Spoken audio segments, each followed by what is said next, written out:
Здравствуйте, уважаемые коллеги, уважаемые слушатели, а, все, кто присоединился сегодня к нашему лекторию. У нас сегодня завершающая лекция в рамках научного проекта «Аудиовизуальные сюжеты социальной истории культурной памяти казахстанского общества. Конец XIX – начало XXI века».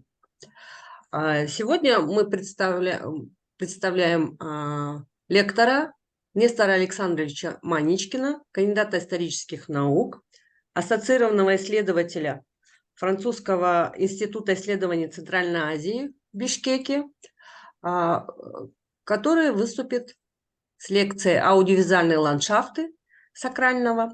Ритуал, перформанс, коммеморация». Вам слово. Спасибо. Да, спасибо, Зелик Токтарбековна. Здравствуйте, коллеги. Вот мы будем сегодня изучать сразу, думать сразу о многих вещах. Я позволил себе, будучи исследователем сразу нескольких разных культур, вставить такие кросс-культурные сравнения, хотя в конце лекции я хотел бы показать центральноазиатские реалии, да, и немного материала, который был изучен как раз в контексте нашего совместного проекта. Но начнем мы с теории, собственно говоря, с понятия сакрального. Что такое вообще сакральное? Отмечается, что у него есть несколько таких характерных черт, да, это нуминозность, присутствие хтонического, такое качественное, но не количественное измерение, неартикулированность, то есть сакральное не всегда может быть четко, рационально, ясно сформулировано, оно бывает сокрытым. Оно, как правило, амбивалентно, то есть оно может быть и хорошим, и плохим одновременно, и опасным, и полезным. Да, вообще, в принципе, сакральное, как таковое, часто связывается с опасностью, с властью, с такими темами, как жертва, насилие, магия, религиозность. Ну, можно здесь вспомнить, что есть понятие, да, тотема и табу, то есть ритуальных запретов в разных культурах, поэтому я здесь, вот, в частности, работу Зигмунда Фрейда перечислил, который тоже писал на эту тему. И работы некоторых других ученых, социологов, антропологов, которые такие достаточно известные, писали о сакральном, о роли сакрального в культуре человека, о том, что вообще такое сакральное. Ну, в принципе, если так очень сильно обобщать, то существует два глобальных направления в понимании сакрального. Первое, его жестко увязывает с религией, с мифами, с ритуалами, с чем-то божественным, да, там, связанным в прямом смысле с тем, что мы привыкли говорить о сакральном, и разделяет его с профанным, обыденным. Но есть также исследователи, которые подмечали о том, что это не такое очевидное разделение, и что сакральное и профанное на самом деле могут пересекаться, одно в другом может обнаруживаться и так далее. Был такой колледж социологии в свое время под водительством Жоржа Батая, который изучал сакрально, они там его подразделили на некоторые категории «Наше с вами общество». Об этом не буду останавливаться подробнее, но остановлюсь на одном, и буквально на одном докладе одного из членов этого общества, Мишель Лерис, это известный французский антрополог, который в 1938 году написал доклад «Сакральная в повседневной жизни». И он вспомнил, это была такая автоэтнография на самом деле, он вспомнил о том, что в его жизни сакрально, какие вещи он принимал сакральные, да, и что он в этом видел, ощущал. Оказалось, что это отцовский цилиндр, револьвер, семейный очаг, столовая, родительская спальня, пустырь, ипподром, жокей вот в эффектных красивых куртках, да, мантии судейские тоже ему казались чем-то таким вот отвечающим этому понятию. Они напоминали какие-то литургические одеяния, да, очевидно, церковных деятелей. И обобщая все это, вот он пишет о том, что для сакрального характерно двойственное отношение, вызванное восприятием вещи одновременно как притягивающей и опасной, как авторитетной и в то же время, может быть, отвергаемой. Одним из сакральных мест, как это не парадоксально или не странно, да, вот он, Лерис, вспоминает, собственно говоря, уборную, в которой они запирались, когда он был ребенком, с друзьями, и что-то там сочиняли, какие-то фантасмагории, Это было похоже на клуб заговорщиков, на какую-то тайную секту, или он сравнивает потом, это когда он стал антропологом, он сравнивает это с такими, так называемые дома для мужчин, это дома для мужских инициаций. В океанических культурах существуют такие. Вот эти, в общем, закрытые пространства, где происходит что-то, от чего не должны знать окружающие. Это сакральное, и это может быть в детстве в игровой форме тоже проявлено. Собственно говоря, сам колледж социологии, о котором я уже сказал, он тоже был таким вот сакральной структурой, хотя это была научная организация. Но, тем не менее, это было такое авторитетное, необычное, да, вот, общество закрытое, и для него тоже ну, такая ложа своего рода, хотя это научная, может быть, больше все-таки формация. И обобщая все эти вещи, Лерис перечисляет, что каково сакральное. Оно авторитетное, необычное, нарядное, опасное, двусмысленное, запретное, тайное, головокружительное. Ну, ритуал. Ритуал – это последовательность действий, которая включать может жесты, слова, да, действия различные, какие-то там песни, пляски, ну, много чего может быть включено в ритуал. Обычно он предписан традициями общества, религиозными традициями чаще всего. Он определяется формализмом, традиционализмом, инвариантностью, то есть могут быть разные варианты ритуалов различных, управлением правилами, да, то есть ритуал управляется правилами, сакральной символикой, исполнением. Что такое ритуал? В общем, если исходить из самого значения этого слова, это нечто вот с латинского, да, то, что приводит к правилу или к порядку. Ну, можно также вспомнить санскритский термин однокоренной, да, видимый порядок. В принципе, вся ведическая религия основана на том, что какие-то действия жрецов приводят в порядок человеческое общество и космологию, взаимоотношения человека и богов. Таким образом, ритуал – это приведение к правильности своего рода. Ритуалы, понятное дело, бывают разными, классифицировать не буду, это можно почитать в любых источниках, ну, самыми разными. Там, мы все знаем, что есть ритуалы, связанные с рождением, с крещением, со смертью, да с чем угодно, даже с принятием пищи. Да. Есть вопрос мифа ритуала, ученые там спорят, что первичнее, что вторичнее. Есть разные подходы в антропологии к тому, что такое ритуал, зачем он вообще нужен человеческому, как он появился. Кто-то говорит, что это способ борьбы с тревогой, что это инструмент социального гомеостаза, да, поддержания общества в нужном балансе, а также поддержание баланса в отношении человека и среды. Да, там, например, ритуалы, связанные с охотой, с добычей пищи и, как правило, с духами леса там, или чего-то, сельвы. Да. Миф и ритуал могут также пониматься как система символов, об этом много Леви-Стросс писал. В ритуалах отмечается очень важное такое понятие, есть лиминальность, переходность. То есть не только два состояния, из которого там, допустим, из ребенка, подростка, да, после ритуала инициации выходит взрослый человек. Это может быть какие-то племенные ритуалы в Африке, это могут быть принятия там, я не знаю, в комсомольце, это тоже, в общем-то, ритуал. Но вот самый переходный период, когда человек из одного состояния в другое переходит, возраст это там или мертвые и живые, по-разному могут быть, это вот тоже очень важная часть ритуалов. Ритуал может быть воспринят как форма коммуникации, как дисциплинарная программа, да, как формообразующая машина воспоминаний. Мардашвили был такой советский философ, он писал об этом, что ритуал позволяет человеческому сознанию и памяти, да, что важно для нас, мы будем говорить об исторической памяти, запоминать какую-то вещь, которую мы прожили. Ритуал применяет модель реальности, модель идеал, то есть, в общем, человека с миром, человека с жизнью. Это все его формы. Исполнение его и может иметь централизованную, да, такую вот форму, как бы очерчивается некая граница вокруг действий, символов, событий, поскольку, как выразилась вот одна из антропологов известных, не только видеть, значит, верить, но и делать, значит, верить. И вот это вот делать, да, исполнение ритуала, это, собственно говоря, перформанс, есть понятие перформативности, тоже там есть какие-то разные подходы, споры. Ну, я о чем хотел сосредоточить ваше внимание, о том, что ритуал выполняется, исполняется, и в этом отношении он может быть понят как перформанс. Мы можем взять из теории искусства, в принципе, вот описание перформанса как ситуации, исключающие из себя 4 элемента: время, место, тело художника и отношение художника к зрителю. Ну, художника мы можем заменить на, например, там, жреца, да, или священника, или там аксакала, а зрители, соответственно, участников этого перформативного представления. И таким образом мы вот поймем тоже, что есть, собственно говоря, ритуал, да, как некое феноменальное событие, процесс создания действительности. В процессе ритуала воспроизводится обычно какой-то миф, и действительность, она создается там или пересоздается, дополняется, допускается.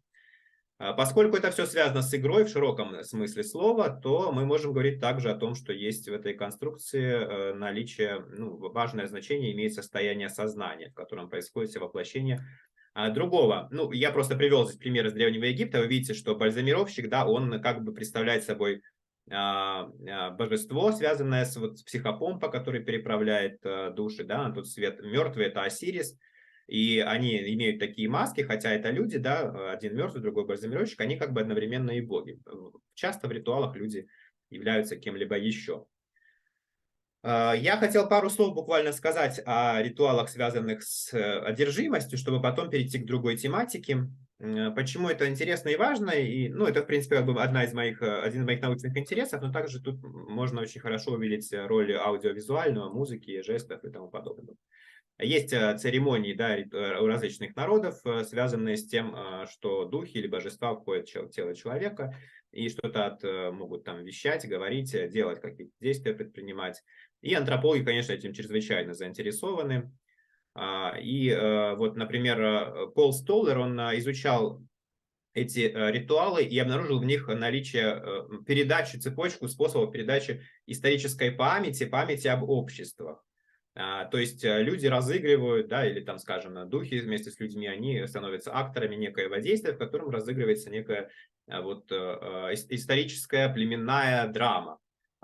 И это позволяет обществу постоянно напоминать самому себе, кто они, от кого они произошли, зачем они тут существуют и тому подобное. Майкл Ламбек, известный канадский антрополог, который изучает жителей Мадагаскара, да, тоже описывал в том числе ритуал как перформативное средство сохранения племенной истории. Ну и были и другие, там вот я Земплани привожу, которые африканские народы изучал, видел, как в этих ритуалах фамильные истории воспроизводятся. То есть я к чему это говорю? Потому что в ритуалах, это просто пример, да, связанный с культом одержимости, но на самом деле в самых разных ритуалах можем найти программу исторической памяти, социальной памяти, нужную сообществу для того, чтобы оно понимало, кто оно, как оно называется, что оно такое, зачем оно здесь есть, каким образом оно здесь существует. Это тоже такой маленький пример из культа Зар в Африке, на Ближнем Востоке распространенном. Там есть пантеоны различных духов, и эти духи отражают прямо-таки историю. Есть духи, как, ну, люди, когда их воплощают, они носят эту одежду, да, там могут наряжаться как мусульманские дервиши, могут европейские бабочки надевать, это тогда духи колонизаторов в них вошли там, и тому подобное. Да? То есть вся история племенная, этническая, колониальная история, она отражается в этих ритуалах, поскольку духи как бы напоминают людям о том, что происходило с ними, и как они, и почему они здесь живут, кем они являются. Такой в перформативном виде воспроизводится история сообщества. Если мы возьмем наш с вами регион, это фотография из моей книги про кыргызский шаманизм, про традицию бакшылык, из моей монографии. Ну, здесь, кстати говоря, и казахский материал есть. Я просто сталкивался с практиками, в ходе которых шаманы, неошаманы, целители взывают к определенным святым, божествам, духам и так далее. И вот мы увидим что-то. Мы там увидим в том числе духов предков, в том числе выдающихся полководцев, эпических персонажей, да, ученых даже, кстати говоря. Например, мои информанты в Таласской области взывали к Джусупу Баласагуну, к Махмуду Кашгари, к целителям, там, к Авиценне, например, ну, по-другому его зовут в Центральной Азии, сказители, литераторы, там, Джамбыл Джабаев тоже почитается, его дух призывается вот на таких практиках. Естественно, исторические деятели Тимур, Амир Тимур Бабур и тому подобное. Все это тоже, в общем-то, часть исторической памяти, которая устно и в процессе ритуала передается от того, кто этот ритуал проводит, к участникам. Ну, все ритуалы и одержимости, и другие, они осуществляются в рамках такого культурного моделирования, да? А что такое культурное моделирование? Это очень сложное понятие. Я тут перечислил вот справа ученых источники, которые рассматривали культурное моделирование трансодержимости, когда человек впадает в состояние одержимости тем или иным сакральным существом. И эти ученые подмечали, насколько на самом деле важна музыка, танец, научение, но более того, социальная структура общества, которая может через все это воспроизводиться, каким-то образом проигрываться, да. Здесь в основном африканские, но также вот Брюс Кафер занимался шри-ланкийскими сенегальцами. Были интересные дискуссии, конечно, у ученых. Например, когда разбиралось воздействие музыки на сознание участников ритуалов, то возникла такая теория, что сама барабанная игра, то есть исполнение, да, музыки, оно влияет на деятельность мозга и на некие ритмы мозговой активности. Но последственно была опровергнута вот известным автором Руже, который показал, что на самом деле не мозговая активность входит в резонанс с барабанным боем, а коллективные представления и символы с этими ритмами связаны. То есть человек все-таки это не такое простое существо, чтобы ему можно было постучать правильным образом по барабану, он будет делать в любой точке мира какое-то одно и то же действие. На самом деле нет, в любой точке мира есть своя культура, и она специфична, и поэтому механизмы одержимости или другие ритуальные механизмы, они не сводятся к физиологии, не сводятся к эмоциональным эффектам музыки, поскольку нельзя отделить музыку от культуры, конечно. Но при этом музыка и транс сообщаются друг с другом самыми разнообразными способами. Можно сказать, что сколько культур, столько и способов. Вот книжка, которую можно почитать, если это кого-то заинтересует более подробно. Еще вот пара слов о том, как может социальная, да, историческая социальная действительность воплощаться в ритуалах. Это культы Шри-Ланки. Там люди вызывают демонов. И, казалось бы, что за этим может стать социального? На самом деле антропологи объяснили, что это целая вот такая вот машина, воспроизводящая историю и социум, как это все связано с трехчастным делением мира в космоса, да, вот в представлениях народного буддизма, как это все связано с экономикой, высшим, средним и низшим классом общества, которые представлены различными духами и богами, и что эти ритуалы вообще позволяют человеку пережить, в том числе человеку, находящемуся там в низшей социальной страте, человеку, испытывающему определенный недостаток там, материальных средств, страдания, связанные с экономикой, да, как ритуал позволяет это все переживать, и как ритуал позволяет с этим взаимодействовать, как человек впадает в транс, грубо говоря, чтобы не сойти с ума, чтобы выдержать ну, вот, ну, всю тяжелую жизнь, которую он проживает, да. Вот, то есть не существует отдельно человека, музыки, истории, экономики. Все это абсолютно связанные друг с другом вещи. В принципе, все это вообще на самом деле одна вещь, это человек. Таков антропологический подход. И вот во второй как бы части своей лекции я хочу сказать немного о орнаментах, которыми занимался. Орнамент, очевидно, что это вещь, связанная с историей, да, поскольку, ну, вообще, в принципе, что такое орнамент? Это такой вид материальной культуры, который по умолчанию нагружен исторической памятью. Это что-то передавшееся от предков, что-то связано с определенной культурой, с определенным эстезисом, да, с определенной историей. В то же время орнамент очень часто сакрален. Ну, мы знаем, что орнамент связан с оберегами, с различными там какими-то магическими и религиозными вещами, может вышиваться там для чего-то. Мы на прошлой лекции, точнее Игорь говорил на прошлой лекции, рассказывал о фильме Алжаса Сулейменова и про его идеи немного коснулись. Он, в частности, пишет в одной из своих статей, даже в нескольких своих работах, на самом деле, вот об этом универсальном символе круга и квадрата или круга и креста, времени и пространства. 4 направления пространства, это миф о Каркыте, не буду сейчас повторять его. И мы можем видеть, как в буддийских мандалах, как в сакральной письменности афрокарибских обществах, и вот справа это в Костеево я фотографировал ковер казахский, да, воспроизводятся эти структуры. Ну, тут буквально просто покажу из собрания музея Айтива в Бишкеке, тоже мы можем видеть круги и вот такие четырехчастные структуры. Можно в этом копаться долго, это многосоставные символы. Ну и успею рассказать все-таки о том, как орнамент, понятно, что он содержит историческую память, но еще и фиксирование, да, рассказ об орнаменте в кино, то, что меня интересует в рамках нашего проекта в документальном кино, это тоже репрезентация исторической памяти. Я посмотрел ряд фильмов казахстанских и кыргызстанских, это позволило мне такой вот сделать какой-то определенный вывод. Грубо говоря, можно разделить их тоже на 2 периода. Ну, первый период связан жестко с советской риторикой, с идеологической инструментализацией, Здесь просто два кадра из киножурнала «Советский Казахстан», где мы видим Насибу Тайманову, как она вышивает портрет Ленина, там 50 лет революции. Да? Это было очень модно, востребовано тогда, в орнамент вставлять в советские какие-то новые символы. И в то же время сам орнамент преподносился как реалистическое искусство, потому что нужно было связать с соцреализмом обязательно, с марксизмом. Да? Как правило, в этих фильмах и в той риторике тех лет ничего не говорилось или почти ничего не говорилось об историческом наследии, там, каких-то, о том, что это древняя культура. Наоборот, говорилось, что это простой народ, что это реализм, что это... Он даже как бы противопоставлялся исламскому искусству, на самом деле, советскими теоретиками.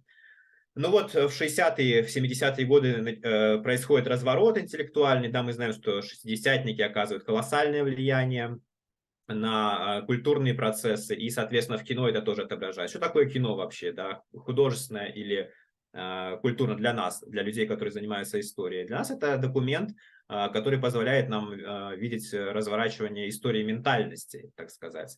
И в этой истории ментальности опять же задается вопрос, что такое мы, кто мы. И это вопрос связан с исторической памятью, а следовательно с идентичностью, кто мы.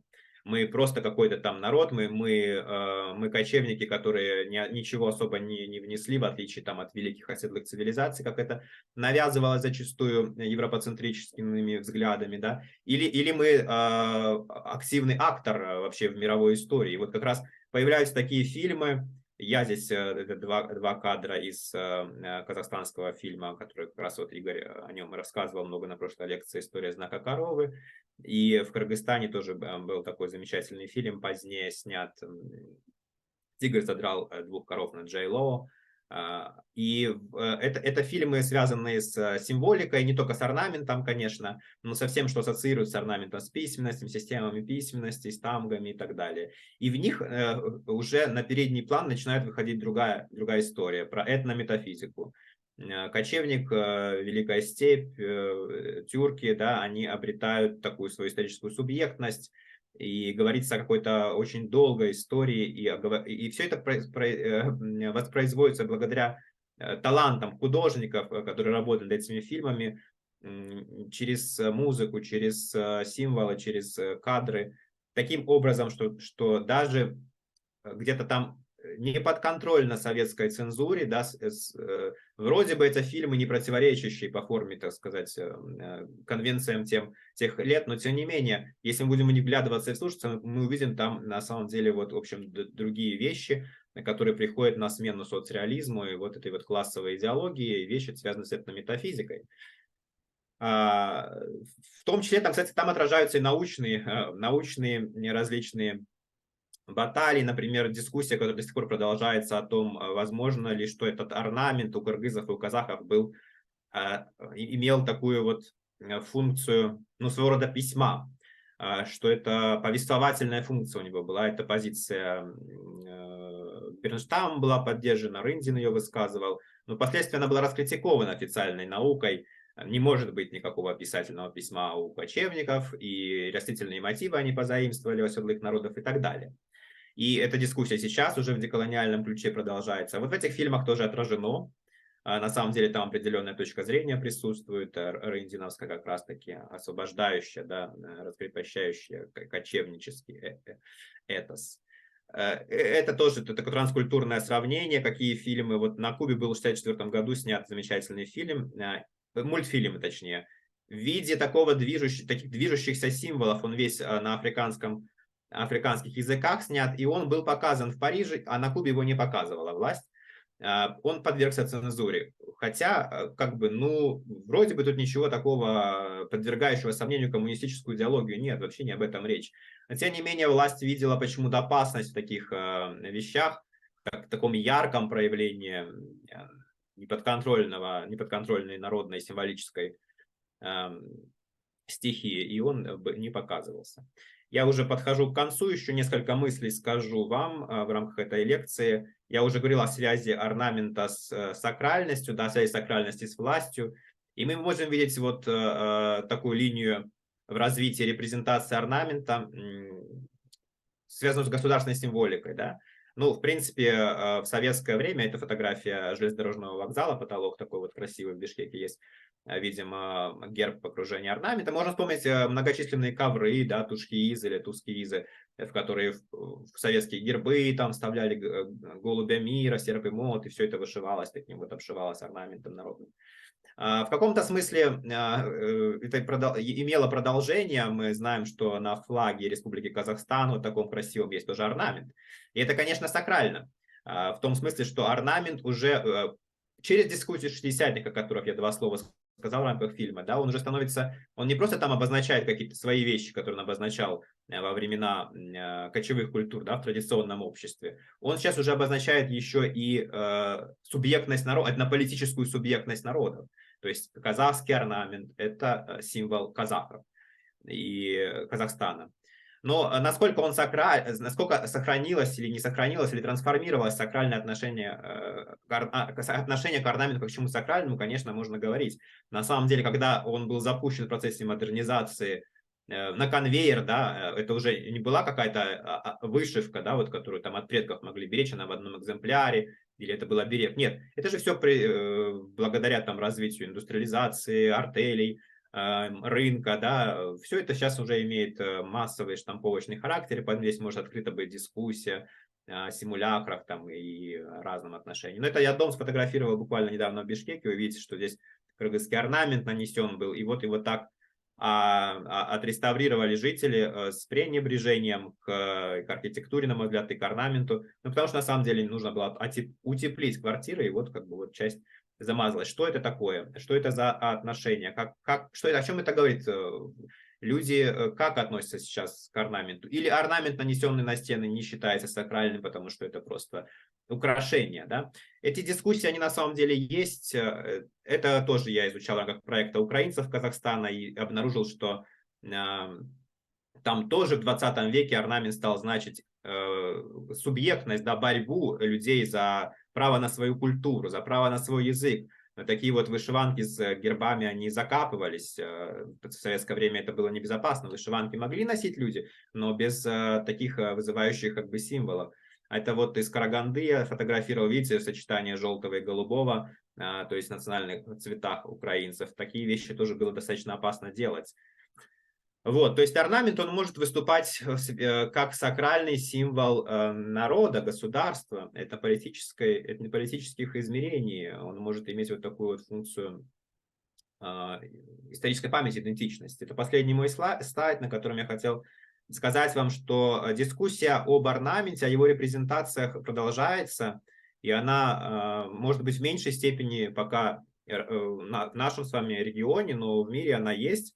Хотя и в нашем с вами регионе она есть, посмотрите, вот эта статья на английском языке, я нашел ее, как глобальные бренды, да, апроприируют национальный орнамент центральноазиатских стран, и что он становится просто таким вот источником заработка для каких-то западных компаний. Это ссылка на статью в журнале «Феминистская теория» об орнаменте и женщинах, в которой автор ставит вообще вопросов разных много, там, о вызовах модернистского использования народных ремесел, да, о редукции священных символов украшательства, что они стали, в общем-то, просто какими-то элементами эстетическими для одежды, там, для повседневности, о коммерциализации и о семиотическом забвении орнамента. Эта дискуссия, кстати говоря, в Кыргызстане ведется на уровне блогов в основном, что мы забыли, что эти вещи значат. И мы сейчас это все лепим на одежду, не понимая, а нужно ли, а может быть они другое значение приобрели, ведь все движется и все развивается. То есть вопросов на самом деле много, это чрезвычайно интересно. Ну а я вам хотел вот сказать, что орнамент может изучать, я изучаю не саму семантику орнамента, это хорошо изученные вещи, а репрезентации культурные, репрезентации орнамента в кино там, и так далее, что мы видим в них развитие процессов формирования исторической памяти. Кстати говоря, не сказал, но скажу в довершение ремарку, что орнамент это не только визуальность, это, кстати, тоже аудиовизуальная вещь. Если мы смотрим кино, то понятное дело, что там есть звук, Но орнамент — это еще и ритм. У нас была лекция в первой вот части лектории, да, там хорошо было сказано о том, что орнамент — это всегда ритм. А потом, когда он вышивался, люди часто исполняли песни. То есть вот тут можно очень много копаться, и существует огромное количество, знаете, направлений. Но я сегодня постарался их штрих-пунктирно обозначить. Если вопросы есть, то, конечно, отвечу.